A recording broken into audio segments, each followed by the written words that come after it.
there is so much attached to this dispute and to this situation that there's a clock on the wall here. I'm going to set an alarm because well, someone should hook me off once I get into full flow, because the issues range from human rights, as Alan says, in respect to both the treatment of the staff and the people who work within NewsQuest and within the media, to democratic rights and human rights of the Scottish people to have access to a quality media, a media that will hold account politicians and businesses and trade union officials and all the people who are maybe here tonight, whatever walk of life. It's about accountability. A decent press and a democracy is all about accountability, and a healthy press is essential for that. And NUJ is heavily involved in some of the things that are going on around the world that Alan mentioned about suppression of journalism in third world countries and where people are being killed. But it's all relative. And what's happening in this country is that there are economic pressures being brought to bear, not under any, we would say, direct political decisions, but certainly commercial decisions by and large, where companies like NewsQuest and Trinity, who own the Daily Record and Sunday Mail and lots of weekly newspapers in Scotland, and Johnston Press, who own the Scotsman, Scotland on Sunday, and the Falkirk Herald, papers like that, where they have asset stripped for a number of years. They've made cuts, they've forced journalists to work, providing cover for people who've been paid off or not replaced, and the pressure on the journalists has grown at the same time as they've tried to maintain quality of their journalism so they can provide satisfaction to the readers, to the public, to themselves as professionals, because one of the difficulties I've always had is trying to get journalists to take the breaks, not to provide cover, not to go that extra mile to get the paper out, because the management take advantage of it, and they take advantage of people's goodwill. We've been heavily involved for a number of years, in the last few years in particular, with a health and safety campaign to try and, I suppose, educate our members and educate the managements of the media organisations in this country, to explain and to show in practical terms the wide range of goodwill that exists amongst journalists and their professionalism in trying to provide the best quality information to the public. And we've run health and safety surveys. The Health and Safety Executive in 2004 drafted what they call management standards, which measure stress in the workplace.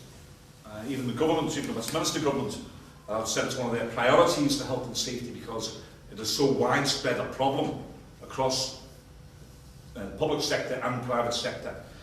And the NUJ in Scotland have run quite a successful campaign, along with the Health and Safety Executive, in highlighting through surveys that the excessive stress levels in the workplace. I've had to deal with numerous people who have threatened to commit suicide across a lot of the titles that we're currently negotiating with.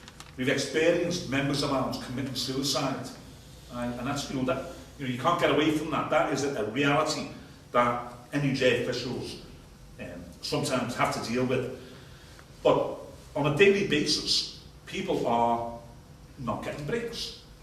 They're expected to provide cover for their colleagues. That then impacts on their ability to do produce the goods, and that has a knock-on effect.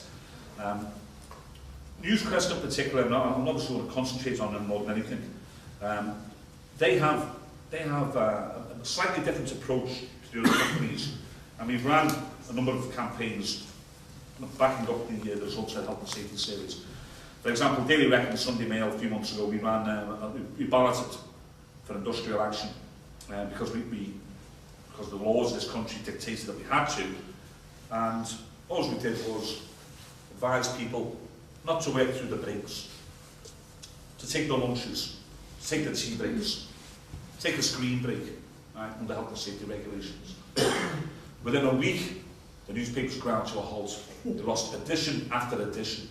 Right? No strike action, just take your break. Take your dinner. Right? Not rocket science. Within a week, second week, the managing director was demanding a meeting with us to get round the table. And we actually waited until the end of the third week just to make sure he wasn't under any illusion as to in case he thought it was some kind of blip in production. By the end of the third week, they'd lost Northern England editions, Aberdeen editions, Spanish editions, and all the Glasgow Street editions, right, on a nightly basis. Sunday Mail was late on a regular basis as well. And they said, you've convinced us, relying on your goodwill of your members, we will engage with you to discuss change.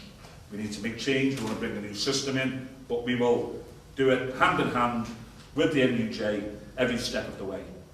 We did exactly the same with the Scotsman publications. Health and Safety Survey, went to them, look at these figures. The healthy figures are a pale green and blue. Scotsman, same as the Records, same as the Herald, same as the BBC, bright reds and oranges, glowing colours that reflect the horrendous stress levels in the workplace. And Health and Safety Executive said, on their guidelines, these figures are totally unacceptable. Urgent action is required. And that's with the 5 major employers in this country. All had horrendous figures.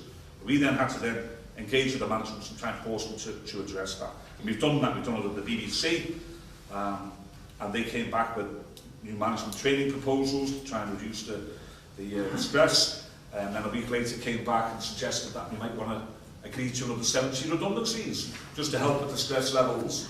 You know, it reminds me of the Victorian doctors who used to bleed their victims just to try and make them feel better and get rid of their ailments. Right? We've got high stress levels, what do? Right? Let's get rid of more staff. Right? But Newspress obviously decided they wanted to do more. Right? Their stress levels, their results were the worst. So what do? They decide, well, we got turned over last year in a dispute. Right? First strike in Scottish newspapers for 20 odd years, nearly 20 years. We're not going to let that happen again. So we're going to make all the journalists redundant just before Christmas. We're going to tell them they all have to apply for, there's 250 of them, they have to apply for 210 jobs. And they will, how do we increase their stress? Well, we'll give them extra hours to work every week. We will cut their holidays. And we will also, because they're bound to be an increase in sickness levels, we'll also cut their sick pay horrendously, quite dramatically. And that's their response. That's their response to stress levels. It's been described to me, and I totally agree, it's like a whooping-style approach to change that they have taken. Make no mistake about this. They knew, because we had a ballot result of 92.5% in favour of, again, encouraging people to take their breaks on a health and safety basis. And the company's response was, no, we're not going to give them a chance to do that. We're going to move quickly, we're going to make them all redundant. Now, it has been a bit of a shambles. They're now all starting to backtrack. The political pressure is kicking in. We are now, this week, involved in what I'd say, probably the first meaningful negotiations we've had for some time. But it's peripheral. It's about trying to, they're trying to repair the damage that they've caused to the morale of the workforce. They've had, as of tonight, 50 volunteers. They were looking for 30, initially 30 to 40. They've had 50 volunteers. People are queuing up to get out the door. They are begging certain individuals to take their names off the redundancy list because they realise that they're not going to be able to cope with producing newspapers.